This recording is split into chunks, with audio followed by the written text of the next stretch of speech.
Good morning and welcome back. It is now Monday, May 11th. Really nice warm morning out here. We were almost 10 degrees overnight, so pretty warm but breezy weekend. So things are really starting to dry out, and I don't think there's going to be much relief this week from those kind of conditions. But let's take a look in the field and see what's going on. This field was put in canola last week. You can see it was sprayed with Prospect as a pre-burn. You can see we got some pretty good activity going on those downy bromes there. They're all turning color, starting to go down. You can see we did get pretty good kill on the kochia that was emerged at the time. We are starting to see a little bit of new emergence of kochia, and that's not unexpected, but I think it will be relatively minimal just due to how dry the surface soil conditions are right now. There's our seed right there. Looks like that one is still sitting a little dry and ungerminated. So hopefully we are going to see germination in here relatively soon. Not in this spot, it seems. That seed row was a little shallow, but hopefully we'll see canola emerging here soon. Well, a lot of the early seeded barley is looking good. You can start to see the rows down here now. Very good stand, really. It was seeded deep enough. It was into some pretty good moisture.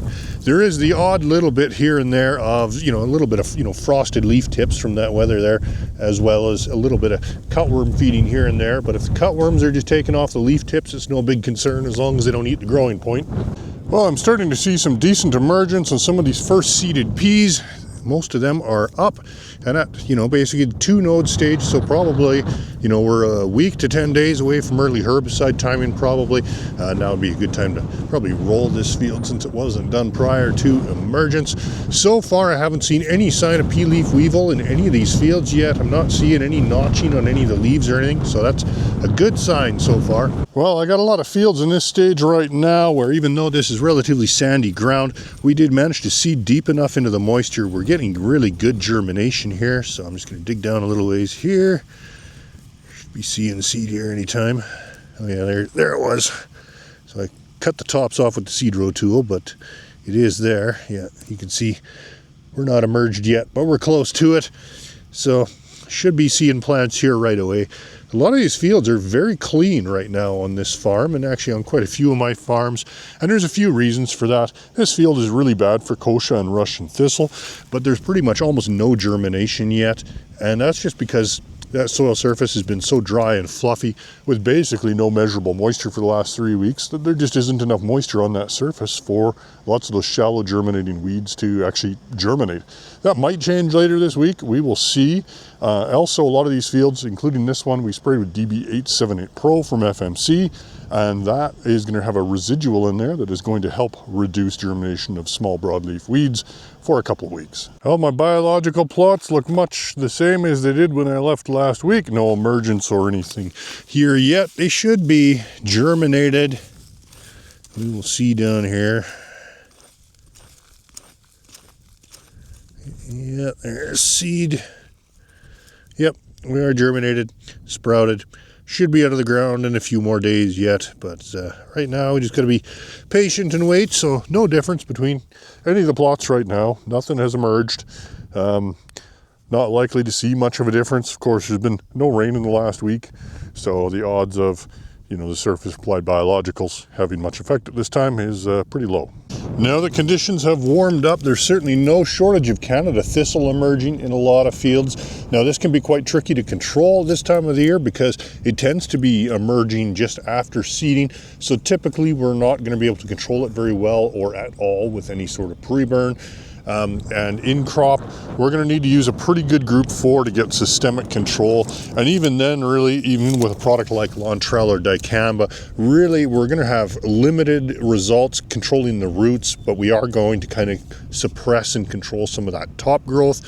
So quite often, your best choice for long-term control of a patch like this is to suppress it during the season, but then spray post-harvest with glyphosate, where we can get much better control and significant significantly reduce that root mass below ground. Well, it's nice to see some irrigation going across the countryside now, especially in this field. This field in particular was grazed a fair amount in the fall and the winter by cattle, and cattle inevitably cause compaction on a lot of land like this. So it has resulted in some very, very blocky, hard seeding conditions, and this has been seeded into canola. It was just finished seeding yesterday, so we're definitely going to have to be irrigating this field up. Here we have a field of barley with a quack grass problem. This has been a recurring problem for a few years in this field. A couple spots like this, real thick with quack grass. Now, we did burn a bunch of it off at pre-burn timing, but you can see that now it is coming back. Now, you know, the barley is kind of hitting that 2-leaf stage. Quack grass is really coming back strong. You can see at seeding time that a lot of these patches of quack grass got ripped up by the drill. You can see all these underground rhizomes, all these roots.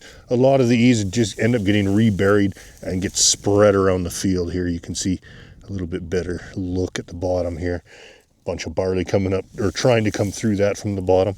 So definitely the time to control quack grass like this is in the fall. That is your best opportunity to get good control, kill those underground rhizomes. Kind of treat it like you would Canada thistle. However, in this case, in this field is also required for the fall grazing of cattle. And cattle actually quite enjoy grazing regrowth of quack grass in the fall. So that is a problem that we have not been able to get around on this field yet. That with cattle on it in the fall, it's pretty hard to get it sprayed to get that quack grass under control. Here in this field, we have an interesting weed emerging. This guy here is field bindweed, sometimes called morning glory. This field has a couple nasty patches of it.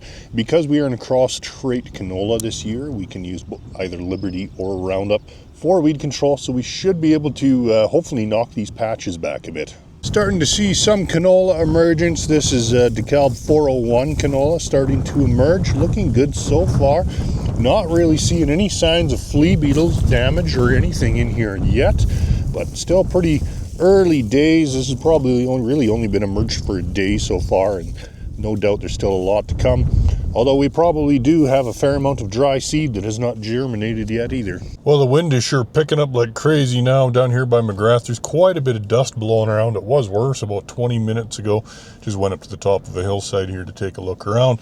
You can see there's some unseeded acres out there that are starting to blow pretty good. This wind comes at a bad time with really dry topsoil conditions. Lots of fields haven't been rolled. That topsoil is in absolutely perfect shape to get blown around. We don't have enough established crop to hold things down, with the exception of things like the fall rye there in front of me. And of course, any soil that is eroding and moving into fields full of things like cotyledon and canola and just emerging lentils, those young tender crops are going to be really susceptible to damage from sandblasting. Well, it's Thursday now, and another horrifically windy day. We got wind warnings in place once again. I think there is chance of some rain and stuff for farther north and east, but for us, it's just wind. So we got dust blowing around here today. This field I'm in right now has been seeded into canola, which luckily is not emerged yet. The young seedling cotyledon canola that has emerged is very susceptible to damage on days like this from sandblasting. Those tender little cotyledons, doesn't take too much to damage them. This dryland field was seeded into canola last week, and obviously topsoil is quite dry, especially in this sandy place, so little germination has taken place so far. Now with all the high wind last couple days, you can see there's been quite a bit of wind erosion. You can see the fertilizer row is exposed here.